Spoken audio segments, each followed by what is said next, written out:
Esse texto de Isaías 57 é um texto muito usado na liturgia, ou antes ou depois, no momento da oração silenciosa no culto, né? É um texto muito bonito, muito sugestivo, né? O nosso Senhor que habita no alto e santo lugar, mas também habita como contrito e abatido de espírito para vivificar esse espírito, o espírito do contrito, o espírito do abatido. Um tema precioso para os momentos de oração silenciosa, né? É interessante a gente olhar esse versículo, aonde ele aparece em Isaías 57, não vamos poder fazer isso hoje em detalhes, porque foge um pouco da nossa lição, mas o fato é que Isaías 57 está falando desse texto no contexto de apostasia, no contexto de abandono, né? Inclusive, é muito crítico daqueles que vão para os lugares altos, ou debaixo da árvore frondosa. O lugar alto, o monte alto, ou a árvore frondosa eram símbolos de locais, né, que representavam o ambiente do sacrifício pagão. Então eram símbolos que demonstravam o distanciamento do povo de Deus, em vez de sacrificar a Deus, em vez de estar junto com Deus.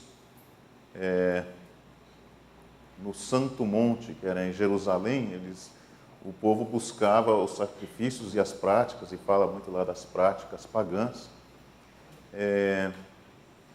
E dentro desse ambiente de abandono a fidelidade aos preceitos de Deus, à vida com Deus, nem sempre está evidente para as pessoas, diz o texto de Isaías, o quão perto Deus está daqueles que são de Deus. E é aí que aparece esse versículo. Eu escolhi esse versículo para ilustrar o livro de Samuel, que é o livro que nós vamos estudar hoje. Hoje a gente olha os primeiros 3 capítulos do livro, né? Mas eu escolhi esse texto porque é um texto que fala muito da história de Samuel. Porque Samuel, ele foi, digamos, o último juiz, o primeiro a instalar um rei em Israel. Na verdade, ele ungiu não um rei, mas 2, né? Então, ele teve uma importância grande no estabelecimento do reinado. E ao ungir primeiro a Saul e depois a Davi, Samuel, nesse processo, foi figura, foi elemento aí de estabelecer o que é ser rei em Israel e que conotação espiritual o reinado, a monarquia em Israel traz para nós até o dia de hoje. Então, esses elementos históricos que aconteceram na época de Samuel, através de Samuel, são elementos de influência cósmica. Aqui nós estamos debaixo da revelação de Deus. Mas o texto do livro de Samuel começa de uma maneira muito singela. Ele começa com a história não de Samuel, mas com a história de Ana.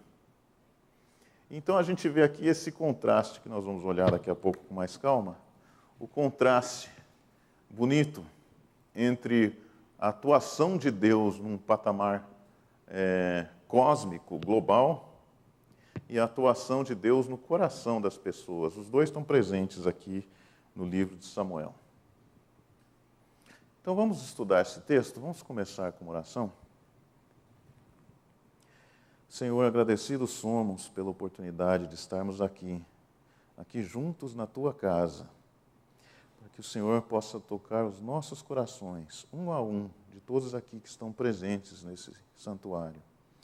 Que o Senhor habite em nossos corações, que os nossos corações contritos e abatidos possam ser vivificados pela Tua presença, pela presença do Teu Espírito. Em nome de Jesus. Amém.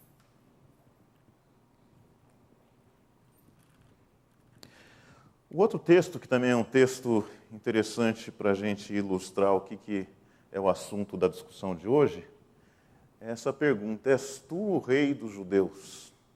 Está lá no Evangelho de João, e é a primeira pergunta que Pilatos faz a Jesus, quando Jesus, portanto, é apresentado a Pilatos. Então, recapitulando a situação, Jesus havia sido preso pela guarda do sacerdote, e daí levado lá ao Sinédrio, né, que é o local onde o Sinédrio se reunia, que era a cúpula da liderança de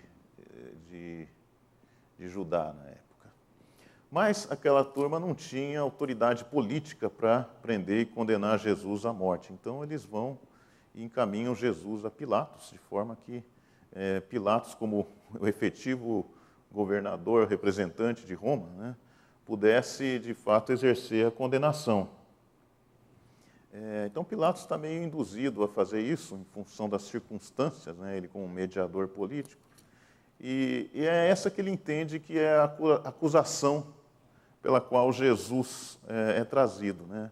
És tu o rei dos judeus? Porque isso que, portanto, teria sido a acusação. Daí vem um diálogo em João capítulo 18, um diálogo interessantíssimo, um diálogo profundo, complexo, talvez um dos mais complexos do Evangelho de João, que por si só também é um evangelho bastante complexo. Diz muito a respeito do que é a natureza da vinda de Jesus e da missão de Jesus. Todo o reinado em Israel, descrito em 1 Samuel, descrito nos livros de 1º e 2º Reis, todo esse reinado em Israel, na verdade, é uma preparação para esse momento. Um momento da verdade. És tu o rei dos judeus? E Jesus responde que ele veio para testificar da verdade. Então esse era o momento da verdade. Muito bem.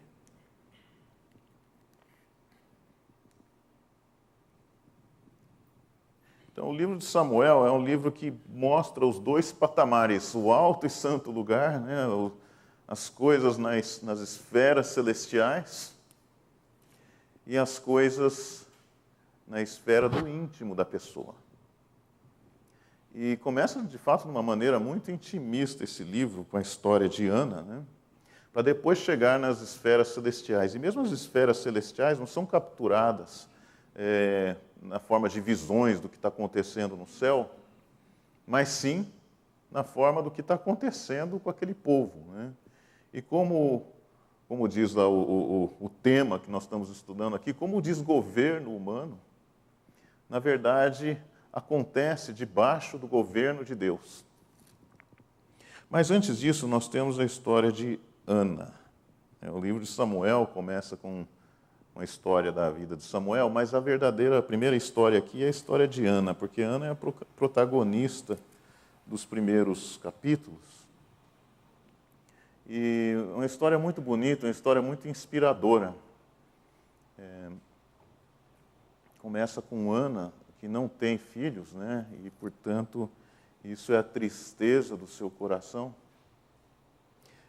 Por fim, vem um filho, que é Samuel, e Samuel vai viver com o sacerdote Eli, que é o sacerdote, portanto, que, além de sacerdote, era como que o juiz da época, né? Um dos últimos juízes da época. E Samuel, ainda crescendo, ainda se preparando para uma vida de acordo com aquilo que ele estava aprendendo na casa de Eli, ele ouve um chamado de Deus. E o chamado vem através de alguém chamando, né? Literalmente um chamado, alguém chamando Samuel, Samuel. Eu lembro criança na escola dominical, esse texto Samuel, Samuel era uma das historinhas de criança, porque é uma história bonita, que fala bem para o coração da criança, que está buscando entender sua identidade, né? E aqui mostra um Deus que se identifica diretamente com a pessoa de Samuel. Ele chama Samuel pelo nome. É um tema muito querido na Bíblia, que Deus nos conhece pelo nosso próprio nome. Essa noção vai acontecer aí ao longo de vários textos na Bíblia, né? Daqui até o final, no livro de Apocalipse, Deus nos conhece pelo nome. Jesus, o bom pastor, conhece as ovelhas individualmente. Então, essa é uma história muito querida para as crianças. A própria história de Ana é uma história também muito querida para contar para o pessoal aí da infância da nossa igreja. Talvez alguns aqui se lembrem de um teatrinho que teve mais ou menos um ano atrás, por aí, certamente não esse Dia das Mães, talvez o anterior. Teve um teatrinho aqui de escola dominical, e duas do nosso ministério aí de teatro, né, a Renata e a Silvia impersonaram duas tias que foram lendo uma história, e no meio da história tinham cânticos para as crianças, tudo mais, e algumas encenações, e era a história de Ana. Era a história de Ana, e Ana como uma pessoa de fé. Uma pessoa de fé, e que aquela fé inspirava as pessoas, a própria fé de Ana inspirou o próprio sacerdote Eli, né? E não só isso, como a fé de Ana trouxe Samuel de uma maneira consagrada a Deus, né? Essa é a história que a gente vê aqui nos primeiros capítulos. Ana, no capítulo 1, aquela que não podia ter filhos, né? E o marido dela, Eucana era um que gostava muito da sua esposa. Ele tinha duas, né? Naquela época, poligamia não era incomum, pelo contrário, comum poderia ser. E Eucana tinha duas esposas, mas ele gostava muito de Ana, né? Dizia que no momento do sacrifício, a Ana ele dava porção dupla, porque ele a amava. Embora ele a amasse, a hierarquia da afeição de Eucana era meio não lapidada, vamos dizer assim, né? Apesar disso, apesar desse amor de Eucana, a Ana vivia triste. Pois diz no versículo 6, a sua rival, que era outra mulher, a provocava excessivamente para irritar, porquanto o Senhor lhe havia cerrado a madre. E assim o fazia ele de ano a ano. Todas as vezes que Ana subia à casa do Senhor, a outra a irritava, pelo que chorava e não comia. Então Eucana, seu marido, lhe disse, Ana, por que choras? Por que não comes? E por que estás de coração triste? Não te sou eu melhor do que 10 filhos? Diz o marido. Na verdade, quem é melhor do que 10 filhos é o próprio Deus, que dá os filhos, né? A herança do Senhor são os filhos. Esse sim é o melhor do que 10 filhos, porque esse é o Senhor de nós mesmos, o Senhor dos nossos filhos. Então a hierarquia de valores de Eucana estava meio confusa. Mas a de Ana não estava, ela chorou amargamente, nos diz o versículo 10, com amargura de alma orou ao Senhor e chorou abundantemente.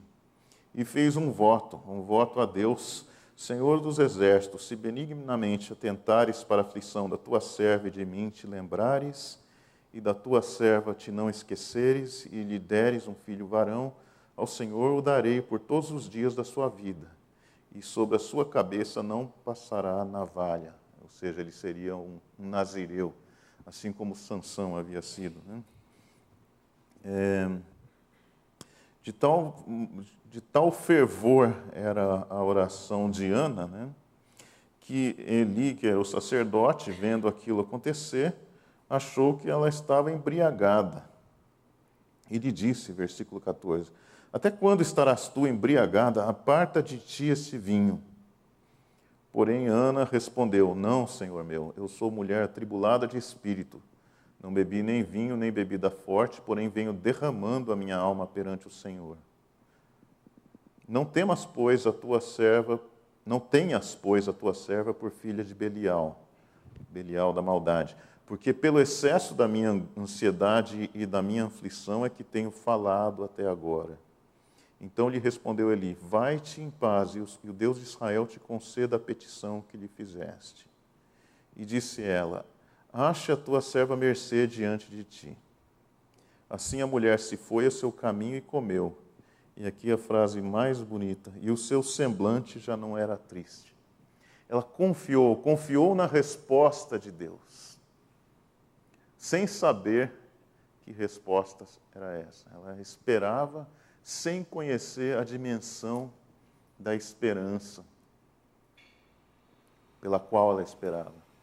É a marca dos heróis da fé, que diz lá no capítulo em Hebreus, daqueles que esperavam sem ter a total dimensão do que estavam esperando, porque aqueles do Antigo Testamento não tinham a total revelação que nós temos hoje, eles não podiam segurar isso que nós seguramos na mão, mas ela esperava em Deus, e o seu semblante já não era triste. Assim nasce Samuel, e tem aqui o registro do regozijo de Ana no capítulo 2, o Cântico de Ana.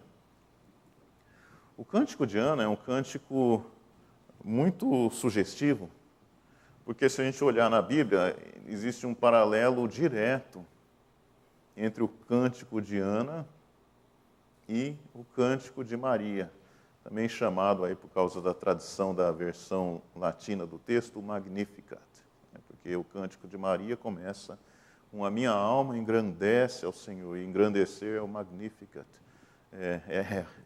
Como a palavra é escrita no latim, portanto, o Cântico de Maria também chamado Magnificat. O Cântico de Maria é um espelho do Cântico de Ana. Então, se a gente comparar o capítulo 2 de 1 Samuel com... É 2 em Lucas? O capítulo correspondente no Evangelho de Lucas. Capítulo 1. Então veja lá, então orou Ana e disse: o meu coração se regozija no Senhor, a minha força está exaltada no Senhor e a minha boca se ri dos meus inimigos. A minha alma, diz Maria, a minha alma engrandece ao Senhor e meu espírito se alegrou em Deus, meu Salvador. Aqui então fala de Deus que agiu no íntimo daquela pessoa, mas que a ação de Deus no íntimo daquela pessoa é um reflexo ou é um paralelo de uma ação de Deus no cosmos, né, no todo do que Deus faz. Né? Então o Cântico de Ana começa falando dela, o Cântico de Maria começa falando dela, e o Cântico continua falando do que acontece no mundo. Veja aqui que esse cântico é um paralelo do livro de Samuel, por si só, que começa com a história de Samuel e continua falando do juízo de Deus sobre os povos. Então diz lá o versículo 4 de 1 Samuel 2,4. O arco dos fortes é quebrado, porém os débeis cingido de força. É um tema aqui muito paralelo ao Cântico de Maria, né, em que os fortes são despedidos, né, e Deus fortalece aqueles que são fracos. O Senhor, versículo 6, é o que tira a vida e a dá, faz descer a sepultura e faz subir. Veja aqui um texto profético. Faz descer a sepultura e faz subir. É um texto profético e, diga-se de passagem, muito fora do seu contexto, porque no momento dessa revelação, da revelação de Deus, nesse momento histórico, a noção de morte e ressurreição não era algo comum naquele povo. A história da revelação é uma história incremental. E a gente, de fato, só vai conhecer o que é verdadeiramente ressurreição com a ressurreição de Jesus. E nos primórdios, no livro, na lei de Moisés, ressurreição não é um tema abrangente, pelo contrário, é um tema periférico e não claro. Né? Então, a revelação tem esse processo crescente, e dentro desse processo crescente, esse versículo é uma espécie de prenúncio. Versículo, portanto, muito importante. Termina lá no versículo 10. O Senhor julga as extremidades da terra, dá força ao seu rei e exalta o poder do seu ungido. De novo, veja que isso daqui está sendo dito antes de haver rei em Israel. Também é um prenúncio de como o plano de Deus haveria de se desenvolver. Ou seja, o coração enaltecido, aqui exaltado de Ana, era um coração profético. E assim Samuel é levado, consagrado a Deus, levado para viver com o sacerdote Eli, que era inclusive uma direção que Ana havia estabelecido para si própria na forma de uma promessa a Deus. E lá ele cresce. Cresce junto com Eli os filhos de Eli, que eram corruptos e portanto, vistos com maus olhos pela população em geral, né? E Samuel vai crescendo naquele ambiente em que ele vai aprendendo da retidão de Deus, mas junto com o sacerdote, mas naquele ambiente que devia ser um ambiente consagrado, vivia a corrupção. E aí acontece, tal como relatado no capítulo 3, a visão de Samuel.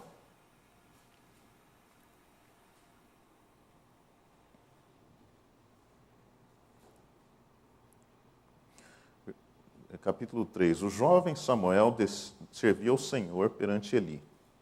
Naqueles dias, a palavra do Senhor era muito rara. As visões não eram frequentes. Certo dia, estando deitado no lugar costumado, o sacerdote Eli, cujos olhos já começavam a escurecer-se, a ponto de não poder ver, e tendo-se deitado também Samuel no templo do Senhor em que estava a arca, antes que a lâmpada de Deus se apagasse, o Senhor chamou o menino. Samuel, Samuel. Este respondeu, eis-me aqui. Ele respondeu o chamado, mas respondeu interpretando que tivesse sido Eli. Correu a Eli e disse, eis-me aqui, pois tu me chamaste. Mas ele disse, não te chamei, torna a deitar-te. Ele se foi e se deitou. Tornou o Senhor a chamar, Samuel. Este se levantou e foi a Eli e disse, eis-me aqui, pois tu me chamaste. Mas ele disse, não te chamei, meu filho, torna a deitar-te. Veja o padrão das 3 vezes, né? Um padrão que se repete na Bíblia. Na terceira vez, porém Samuel ainda não conhecia o Senhor e ainda não lhe tinha sido manifestada a palavra do Senhor. O Senhor, pois, tornou a chamar a Samuel a terceira vez, e ele se levantou, e foi a Eli e disse, eis-me aqui, pois tu me chamaste. Então entendeu Eli que era o Senhor quem chamava o jovem. Por isso Eli disse a Samuel, vai deitar-se, e se alguém te chamar, dirás, fala, porque o teu servo ouve. E foi Samuel para o seu lugar e se deitou. Então veio o Senhor e ali esteve, e chamou como de outras vezes, Samuel, Samuel.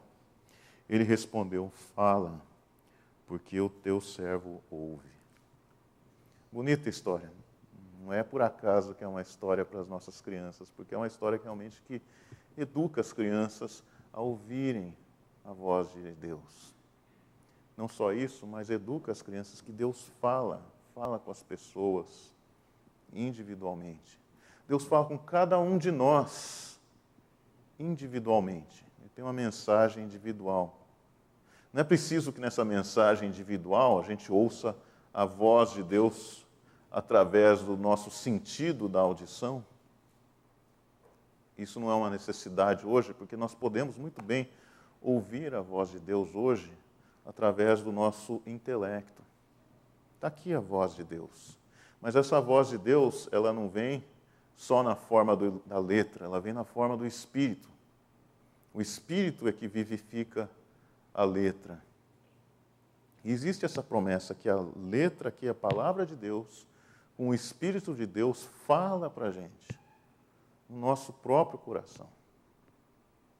Eu acho que cabe uma pergunta, será que Deus está falando hoje para você? Samuel, Samuel? Essa é uma pergunta. será que Ele está? Será que você está ouvindo a voz de Deus?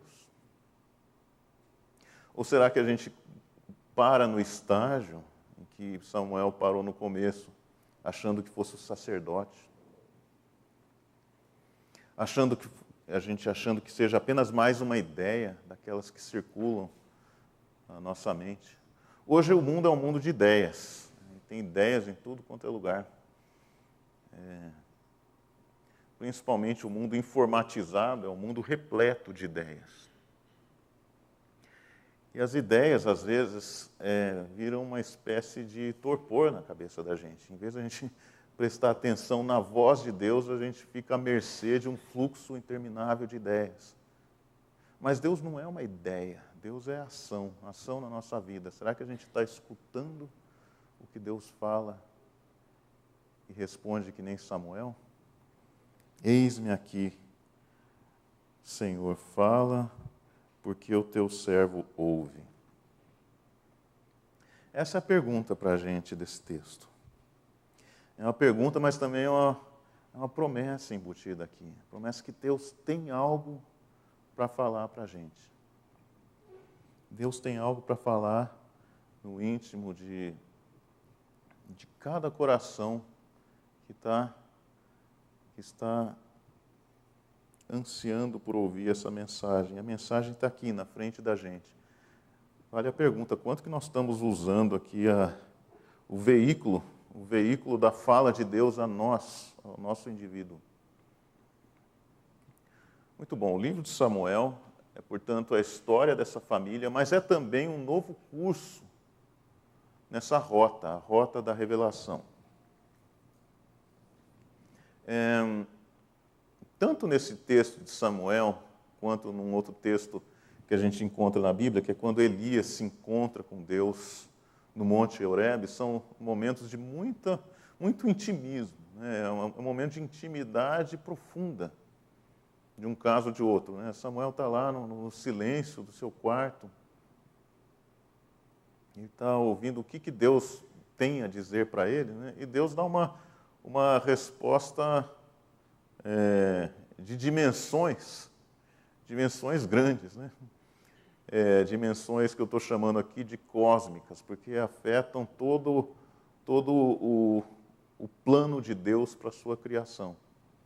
A mesma coisa aconteceu com Elias. Elias caminhou, atravessou o deserto até chegar a Horebe, que é onde tem o Sinai, até chegar ao Sinai, onde tem o Horebe, né? E lá ele fala para Deus, Deus, eu estou arrasado, porque só sobrou a mim aqui em Israel, eu fiquei só. Não existe mais quem sirva a Deus nesse mundo de pessoas que te abandonaram. E Deus responde a Elias de uma maneira quase que política. Ele diz, vai lá e unge a tal como rei. Vai lá e faz...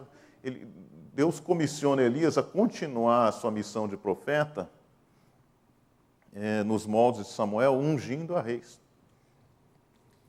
Aqui também é o mesmo paralelo, né? Deus vai falar para o coração de Samuel, e o que ele fala? Vamos ver lá no capítulo 3. Disse o Senhor a Samuel, eis que vou fazer uma coisa em Israel, a qual todo que a ouvir lhe tinirão ambos os ouvidos. É interessante isso, habito no alto e santo lugar e também no coração daquele que anda comigo. Então Deus fala ao coração de Samuel, mas fala do seu plano cósmico, né? Naquele dia suscitarei contra Eli tudo quanto tenho falado com respeito à sua casa. Começarei e o cumprirei, porque já lhe disse que julgarei a sua casa para sempre, pela iniquidade que ele bem conhecia, porque os seus filhos se fizeram execráveis, e ele os não repreendeu. Portanto, jurei à casa de Eli que nunca lhe será expiada a iniquidade, nem com sacrifício, nem com oferta de manjares. Eli, sabendo que que o que Deus haveria de falar a Samuel era, de fato, a fala de Deus, ouviu isso e aceitou como a palavra de Deus. Veja que Eli também era uma pessoa, embora não fosse um bom guardião da integridade aí da sua família, ele passava ao largo daquilo que estava acontecendo na corrupção praticada pelos filhos. Ele era uma pessoa fiel a Deus. Muito bem. Para olharmos um pouco do panorama do livro, e nos situarmos como é que isso está acontecendo, o livro de Samuel, na verdade, nós temos na nossa Bíblia primeiro e segundo livros de Samuel, mas na verdade é um livro só, de acordo com a Bíblia hebraica. Essa divisão em dois, na verdade, é fruto de como a tradução em grego foi compilada na Bíblia grega da Antiguidade, a chamada Septuaginta. Então é um livro só, e é o livro que fala de Samuel, Saul e Davi. O livro de Reis começa com o passamento de Davi, e, portanto, os reis que se sucedem a Davi, até o momento em que o reinado em Israel acaba, tanto no reino de Israel quanto no reino de Judá, nos dois reinos divididos, o reinado acaba porque o povo é levado cativo de uma maneira ou de outra. Então, o livro de Reis fala dos reis, menos esses dois primeiros. Esses dois primeiros têm aqui o seu relato no livro de Samuel, porque são dois reis que marcam, de certa maneira, o paradigma do que viriam ser os próximos reis. Reis que andam fazendo o que é reto perante o Senhor, ou andam fazendo o que era mal perante o Senhor. E existe esse contraste entre Saul e Davi, dessa maneira. Saul é o rei que, nesse sentido, fracassou. A sua linhagem foi abandonada pela parte de Deus, fracassou nesse sentido. Ao passo que Davi teve uma linhagem que foi endossada como aquela que permaneceria, o trono de Davi haveria de permanecer. Qual a diferença entre Davi e Saul? O que faria um rei ser aquele cuja linhagem foi extinta e a outra cuja linhagem persistiu? Qual seria? Davi era melhor administrador? Davi não era exatamente um administrador, Davi era um guerreiro. Aliás, muito do que se fala aqui do reino, da história de Davi, não é propriamente do reinado de Davi, mas daquilo que precedeu Davi virar rei. E Davi era um líder nato, sob o ponto de vista militar, carismático, mas ele não era um administrador. Um que ficou famoso pela sua administração foi o filho de Davi, Salomão. Então, Davi não era administrador. Davi era muito íntegro. Será que era isso? A Bíblia deixa clara que a integridade de Davi foi profundamente abalada pelo caso do adultério com Batseba, que, por sinal, depois veio a ser a mãe de Salomão.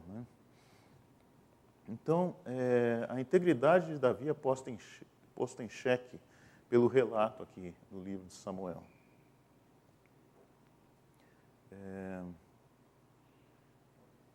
Davi soube unificar o povo.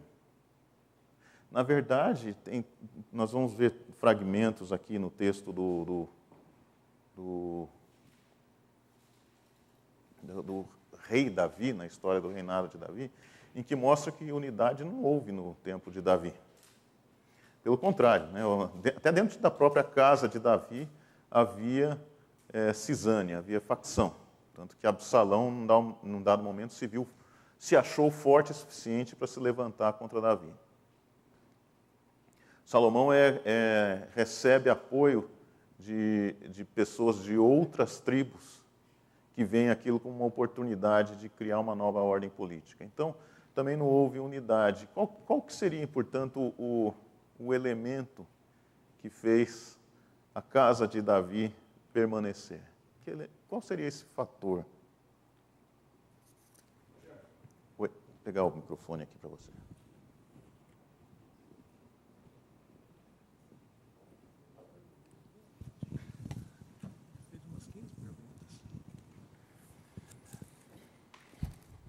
Num texto que fala do arrependimento de Davi, né? Então, acho que este é um diferencial na vida dele. Né? O arrependimento dele é considerado, é colocado na Bíblia como um arrependimento sincero. Né? Há até um salmo que reflete esse momento. Né? E também uma expressão que é usada como Davi, um homem segundo o coração de Deus. Né? Então, acho que esses dois pontos, eles são destacados na vida de Davi, né? O que, comparado com Saul, isso já não acontece, né? Muito oportuno o comentário aqui, Cícero, né? Nós temos vários exemplos na história de Davi, como ele de fato andava segundo o coração de Deus. Né? Então, Davi quer prestar sacrifício a Deus e quer comprar o campo para isso. O fulano que tem o campo fala assim, não, de maneira nenhuma eu vou vender para o rei. Toma aqui, é seu. E Davi se recusa a tomar o campo. Ele diz, não, de maneira alguma eu vou oferecer a Deus um sacrifício que não me custe nada. Davi comete adultério, quando ele se vê confrontado com o seu pecado, a gente vê o Salmo 51, que é um registro desse confronto, a gente vê verdadeira contrição. E Deus habita no coração do abatido, do contrito, como diz o texto que lemos em Isaías. Davi se vê com a chance de matar Saul, quando ele ainda é fugitivo de Saul, e ele é encorajado, olha, está aqui a sua chance, Deus te deu a sua chance, está aqui nesse momento. Acaba com Saul, resolve essa questão, você passa de fugitivo a rei. E Davi fala, de maneira alguma erguerei a minha mão contra o ungido do Senhor. Então Davi de fato andava com o coração, tinha o coração conforme aquilo que Deus havia prescrito, aquilo que Deus esperava. Pecador como todos nós, mas segundo o coração de Deus. E Saul, por sua vez, a situação de Saul tem uma espécie de ápice na discussão a respeito do valor de Saul como rei, naquele momento em que ele vai lutar contra os amalequitas. E ao invés de obedecer a ordem de Deus, que é não levar nada dos amalequitas, ele recolhe os despojos. Quando encontra Samuel, para dar uma disfarçada, ele fala, não, isso daqui eu recolhi o melhor das ovelhas para um sacrifício a Deus. Então, Saul não tinha esse coração voltado a Deus. Esse é o critério entre o rei que fez o que era bom e fez o que era mal. Esse é o nosso critério. Muito bom. Outro ponto que é importante a gente se situar, na medida em que a monarquia vai ser instituída em Israel, essa maneira como ela é enxergada.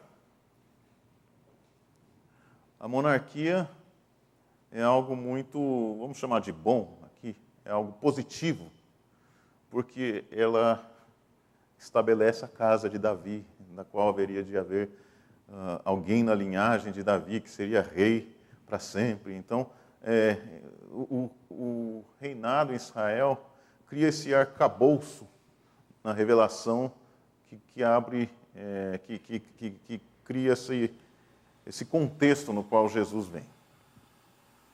Portanto, era necessário e apropriado.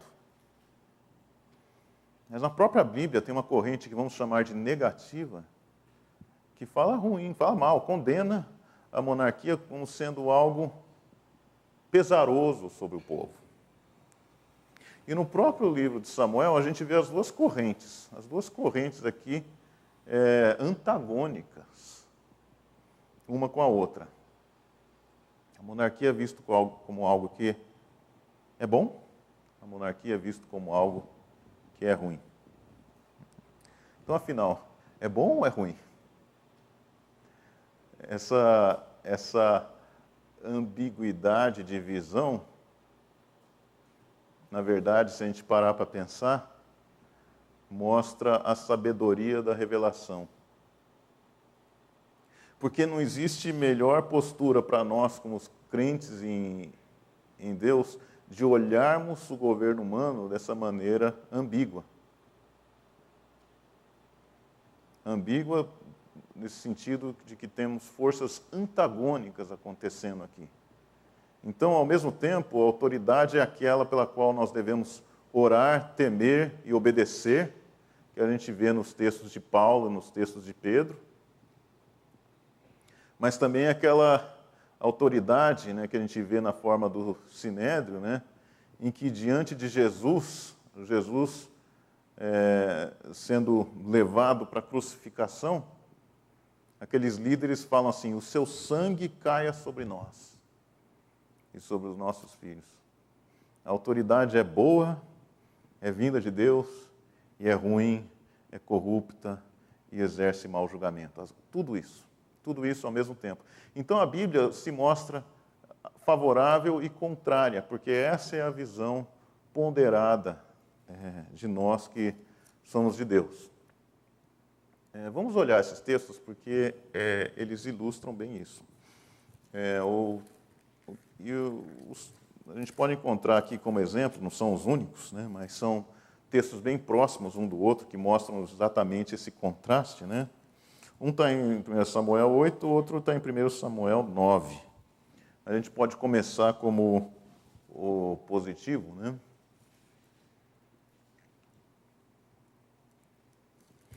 Que começa de uma maneira casual. Olha como é que ele começa. Saul está lá cuidando das posses da família, né? E aí as jumentas da casa do pai de Saul se extraviam. Sai lá o Saul pelas redondezas a procurar essas jumentas. E ao fazer isso, ele vai acabar... Onde é que está dizendo aqui? Versículo 4. Então, atravessando a região montanhosa de Efraim, a terra de Salisa, não as acharam. Depois passaram a terra de Saalim, porém elas não estavam ali.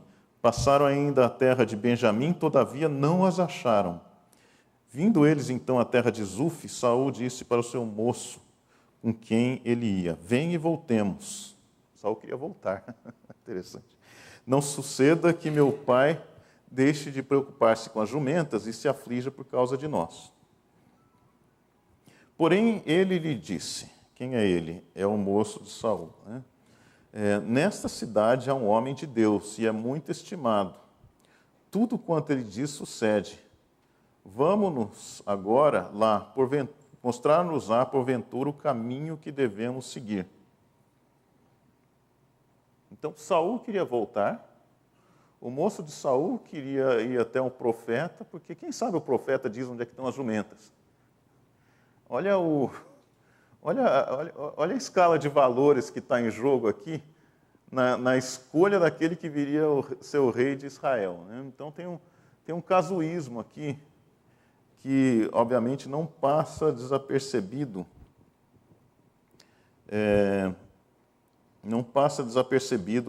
do plano de Deus. Pelo contrário, faz parte desse plano. Então, no momento em que Saul é escolhido como um rei, já existe aqui um certo casuísmo que mostra que não é segundo o coração de Deus, né? Depois Saul vai se mostrar como rei um paranoico, né? E aí a coisa fica mais evidente. Mas então eles vão lá e se encontram com Samuel, né? E diz lá o versículo 15. Ora, o Senhor, um dia antes de Saul chegar, o revelara a Samuel, dizendo: amanhã, a estas horas, te enviarei um homem da terra de Benjamim, o qual ungirás por príncipe sobre o meu povo de Israel, e ele livrará o meu povo das mãos dos filisteus, porque atentei para o meu povo, pois o seu clamor chegou a mim. E veja que aquilo que Deus prescreve, Deus cumpre. Se Saul não foi o rei cuja linhagem permaneceu, aquilo no qual Deus levantou a Saul, isso sim aconteceu. E ele colocou os filisteus no escanteio, mas tendo se desviado de Deus, acabou sofrendo por conta dos amalequitas. Então aqui fala que Deus haveria de suscitar um príncipe, porque era um mecanismo, um instrumento da libertação do povo. Agora vamos olhar outro texto de Samuel 8. É um texto contrário.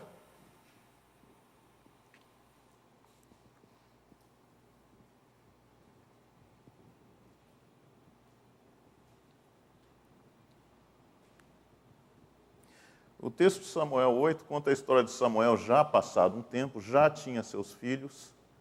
E olha só, os filhos de Samuel não eram íntegros como o próprio Samuel. Repete aqui a história de Eli. Versículo 4. Então os anciãos todos de Israel se congregaram e vieram a Samuel a Ramá e lhe disseram: Vê, já estás velho e teus filhos não andam pelos teus caminhos. Constitui-nos, pois, agora um rei sobre nós, para que nos governe, como o tem todas as nações. Então, por que o povo quer um rei? O povo quer ser igual às nações vizinhas que têm um rei. Agora, isso vai contra tudo que precedeu aqui. Porque tudo isso foi uma preparação para que o povo servisse a Deus e fosse um povo diferente. Para que o povo não fosse como as nações vizinhas. Para que o povo vivesse diferente das nações vizinhas. Então, essa motivação aqui é totalmente contrária àquilo que a lei posicionava o povo a ser. Não era simplesmente uma questão de como se organizar politicamente, mas era uma rejeição a Deus. Diz o versículo 6, porém esta palavra não agradou a Samuel quanto disseram, dá-nos um rei para que nos governe. Então Samuel orou ao Senhor e disse o Senhor a Samuel, atende a voz do povo em tudo quanto te diz, pois não te rejeitou a ti, mas a mim, para eu não reinar sobre ele. Então existe aqui uma vertente de pensamento que diz o seguinte, por que o povo precisaria de um rei? Se Deus era o seu rei. Esse texto aqui, se nós pegarmos a modernidade do pensamento, o pensamento político e de sistemas de governança que o mundo moderno conhece, esse texto aqui defende aquilo que a gente chamaria de uma teocracia, que na cabeça moderna é um negócio completamente errado.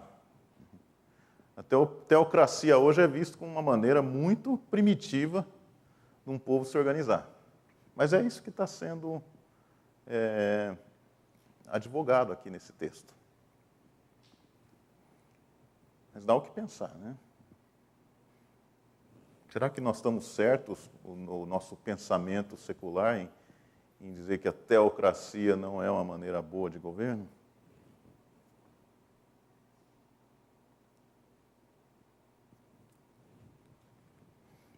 Alguém tem alguma opinião aqui sobre formas de governo? Vou passar o microfone aqui para o Basílio. Cadê? Está com você? Não. Aqui.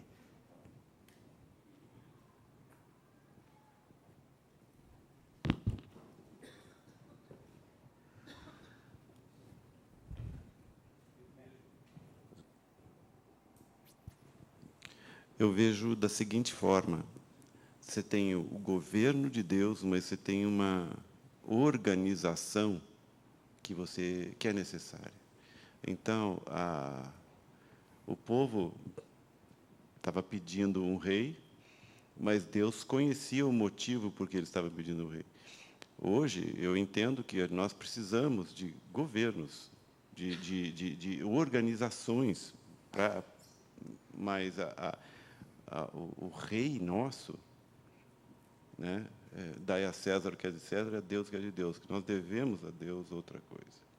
Né? Então, eu vejo dessa forma. Quer dizer, o governo é necessário. A forma de governo. Muito bom. Alguém mais quer opinar? Eu penso da mesma maneira. Eu acho que o texto aqui, na verdade, é um passo nessa instrução de Deus no caminho da revelação. Deus é o rei, mas o povo não sabe ser súdito do Deus que é rei. Então, que se institua um rei. Isso é uma acomodação, digamos assim, mas necessária. E não só necessária, como fatual. Né? E, na verdade, quando é que a gente vai encontrar isso? Que uma teocracia não é uma forma de governo factível nesse mundo. Naquele momento de Jesus com Pilatos. Pilatos fala, és tu o rei dos judeus? Jesus fala, tu o dizes, mas o meu reino não é daqui. Não é daqui. Então, o reino de Deus como forma de governo não é a maneira como Deus vai instalar o seu reino. E esse momento aqui é um momento chave disso, mas também é um momento de tristeza, né? Porque é um momento que caracteriza a distância das pessoas com Deus. Deus vai trazer as pessoas para perto de si. Deus vai trazer aqueles que são dele para perto de si. Mas, assim como o perdão pede pelo arrependimento, e o arrependimento vem porque há o pecado, né? A instalação do reino de Deus, que possa ser o reino eterno, ele é precedido pelo reino humano, que é um reino falho. Então, esse sistema é um sistema necessário. A maneira como o mundo convergiu não é uma maneira contrária ao desígnio de Deus, pelo contrário. É uma maneira que tem correlação com o que a gente está vendo aqui. A separação entre igreja e Estado não é alguma coisa que nós cristãos devemos ter receio. Nós não devemos ter receio do Estado secular, porque Jesus é o Rei dos Reis. Então, tem alguns fundamentos importantes para a gente entender como é que Deus vai atuar. Eu queria chamar a atenção também a como é que esse tema do reino de Deus se propaga na Bíblia. Aí eu peguei duas parábolas, uma delas é daquela série chamada Parábola do Reino, e a outra não é, mas tem relação com o reino de Deus. Né? Então, uma é a parábola da pérola perdida, e outra da dracma perdida. Né? As duas são perdidas. Perdidas e são encontradas. Uma está em Mateus, outra está em Lucas. Essa parábola da pérola, de alguma maneira, ela me fala muito profundamente. É um trecho desse tamanho na Bíblia. Mas ele fala daquilo que é o que mais tem valor para uma pessoa. Quando uma pessoa encontra aquilo que é verdadeiramente de valor, aquilo que não é de valor toma segundo plano por aquilo que vale. E aquilo que vale toma conta da pessoa e a pessoa busca aquilo que vale. É assim que é o reino de Deus. Então, é um que negocia. Ele trabalha com pérolas, entende de pérolas e compra e vende. Quer dizer, embora ele goste do que faz, as pérolas só ficam de passagem na mão dele. Porque ele negocia, essa é a profissão. Mas aí ele encontra aquela pérola, aquela que é especial. Aquela que é especial, ele vai lá, vende tudo e compra. E aquela ele não vai revender, aquela ele vai ficar com ele. Porque aquela simboliza aquilo que é a profissão, a vida profissional daquele mercador. Para quem compra e vende pérolas, essa é a pérola. Tanto a outra parábola da dracma, né? Que na verdade a mulher aqui é a figura do bom pastor. Na verdade, essa parábola é precedida pela parábola da ovelha perdida. Né? Qual a mulher que tendo 10 dracmas, tem 10, mas se perdeu uma das 10, para tudo e só há descanso na hora que encontrar aquela perdida. Mas quando ela é encontrada, a coisa não acaba aí, né? A alegria tanto de ter encontrado, que ela vai para fora, reúne as vizinhas e diz: alegrai-vos comigo, porque achei a dracma que eu tinha perdido. É esse o reino de Deus. Esse é o reino de Deus. Veja também aqui esse encontro entre o cósmico e o individual. O reino de Deus está entre vós, diz lá o texto no Evangelho, né? Está no meio de vós. O reino de Deus está em você.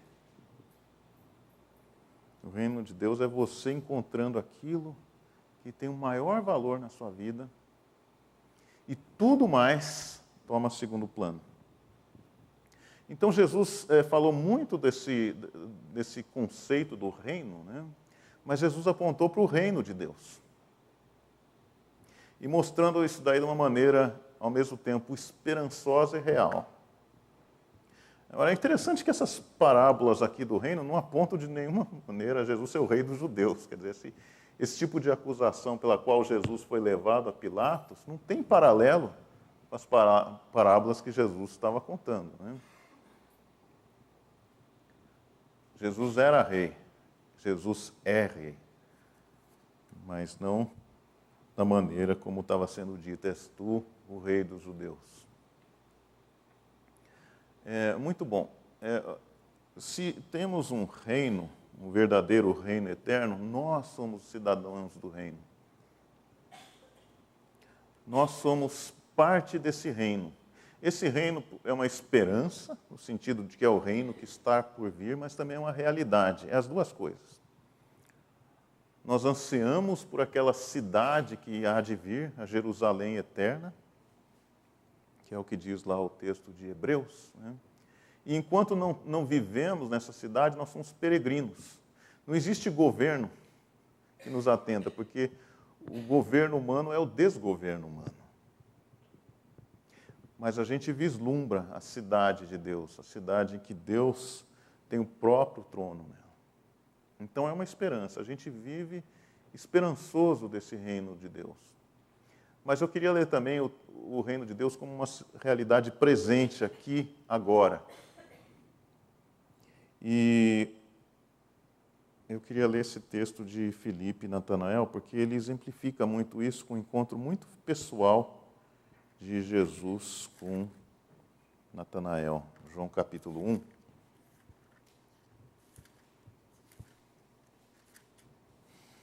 João capítulo 1. Jesus havia sido batizado por João Batista. Daí 2 discípulos de João Batista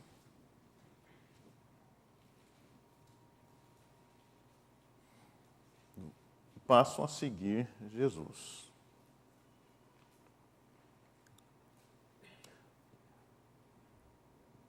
Daí vem lá o versículo 43. No dia imediato,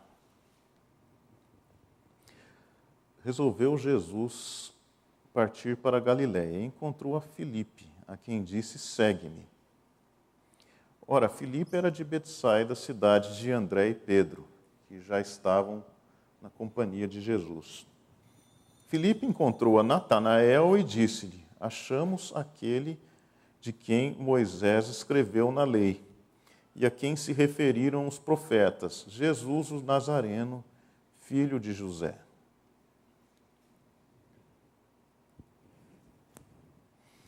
Perguntou-lhe Natanael: de Nazaré pode sair alguma coisa boa? Respondeu-lhe Filipe: vem e vê. Essa pergunta de Natanael é uma pergunta dramática aqui no relato bíblico, né?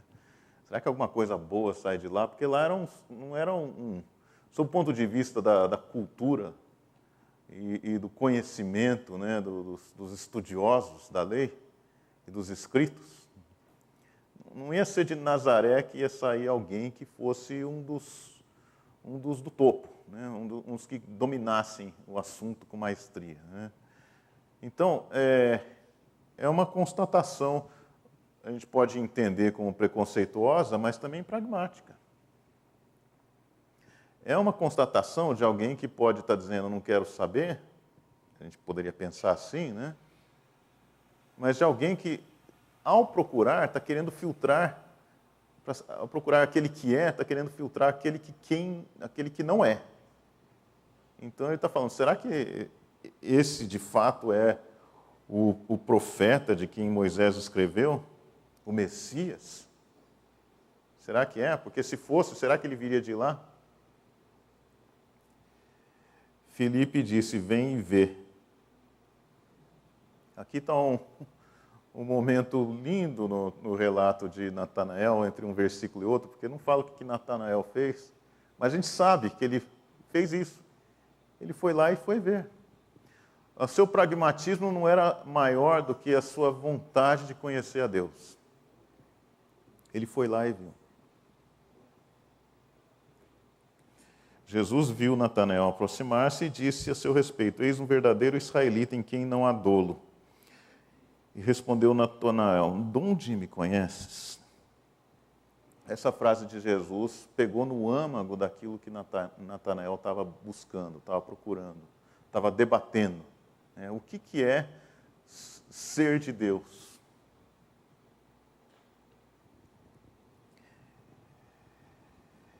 De onde me conheces? Respondeu-lhe Jesus. Antes de Filipe te chamar, eu te vi, quando estavas debaixo da figueira. Aqui a gente não sabe, mas claramente a gente conclui que esse momento debaixo da figueira foi um momento importante nessa busca de Natanael pela revelação de Deus, pelo Messias. Foi um momento muito importante. Mas foi um momento que aconteceu que nem Ana, no relato de Samuel, dentro do coração de Natanael. Portanto, só ele saberia o que aconteceu lá. Só ele, mais ninguém. Mas ninguém menos aquele que chamava Natanael pelo nome. E então exclamou Natanael, mestre, tu és o Filho de Deus, e aqui o versículo que eu queria chegar, tu és o Rei de Israel. O reino chegando aqui, agora. Aquele que é de Jesus, Jesus é o Rei. E Jesus então responde a Natanael, fazendo uma promessa de coisas maiores ainda do que é. Se isso já foi grande para Natanael, algo ainda maior viria a acontecer. Rei de Israel. Eu queria terminar com o texto de Apocalipse. Aqui estão as seleções de Apocalipse que compõem o texto do coral Aleluia, Aleluia de Handel, né? Que está em Apocalipse 19 e Apocalipse 11, né? E fala da promessa desse tempo de fechamento da revelação de Deus.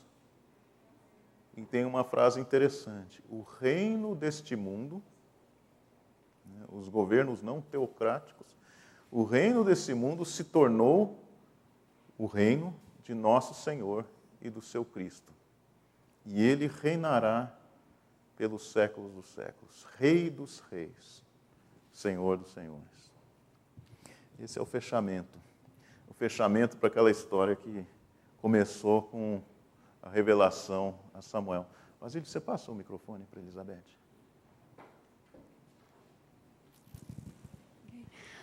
Eu estou aqui pensando em tudo isso e uma palavra que me vem é prioridades. Como cidadãos do reino de Deus, nós temos nossas prioridades. Davi tinha suas prioridades, Saul teve suas prioridades, e como cidadãos do reino, nós temos assim, o dia a dia, todo dia temos muitas decisões, pequenas, grandes, mas elas vão refletir nossas prioridades e como é que a gente se vê, se a gente está vivendo realmente buscando aquela pérola preciosa e dando valor a ela, de fato, em cada instante da nossa vida, em cada decisão, em cada relacionamento ou não. Prioridades. Para achar a pérola preciosa, tem que estar procurando pelas pérolas, né? Para ouvir, fala que o teu servo ouve, né? Preciso estar como diz Jesus, quem tem ouvidos para ouvir, ouça, né? Preciso estar ouvindo. Não basta estar escutando, é preciso estar ouvindo. Prioridades. Prioridades daqueles que são cidadãos do reino. Vamos orar? Senhor, agradecemos pela tua presença no meio de nós, Rei dos Reis, o teu reino que não é daqui, mas que sabemos esse reino que é daqui se tornará o reino do Senhor e do seu Cristo, que vai reinar sobre nós para sempre e sempre. Obrigado, Senhor, porque isso é uma promessa nas nossas vidas. E obrigado, Senhor, porque isso também é uma realidade nas nossas vidas. Senhor, como verdadeiros cidadãos no reino, como aqueles que foram ungidos para servir a Ti, Senhor, que o Teu Espírito seja unção nas nossas vidas, que cuide dos nossos propósitos, que faça o nosso coração conforme aquilo que é o coração segundo o Senhor. Senhor, que nós tenhamos esse propósito a cada momento, que esse propósito enche o nosso ser, abra os nossos ouvidos para ouvirmos aquilo que o Senhor tem a nos falar. E que assim saibamos viver como verdadeiros cidadãos do mundo presente e da Nova Jerusalém. Em nome de Jesus. Amém. Boa noite. Bom dia.